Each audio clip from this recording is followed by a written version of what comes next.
Lahat tayo ay nakakaranas ng paghihirap. Pero, dumating ka na ba sa puntong gusto mo na lang wakasan ng lahat? Ang pagpapatiwakal, ang pagpili at pagkilos ng isang tao na tapusin ang kanyang sariling buhay. Isa itong malaking hamon. Hindi ito isang simpleng desisyon, kundi isang huling sigaw ng tulong mula sa isang taong nasa matinding pagdurusa. Maaaring mangyari ito sa iba't ibang paraan.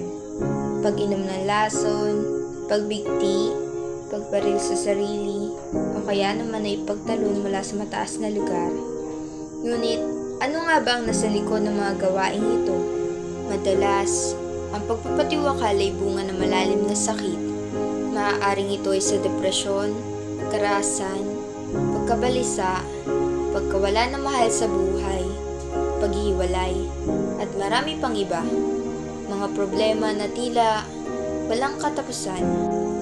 Pero para sa akin, dapat nating tandaan na ang mga taong nag-iisip ng pagpapatiwakal ay nangangailangan ng matinding pag-unawa at suporta, na hindi sila nag-iisa, nasa matinding paghihirap sila, at ang pag-alok ng pakikinig, ng pag-unawa, at ng walang kondisyong pagmamahal ay maaaring maging liwanag nila sa bumabalot ng matinding kadiliman.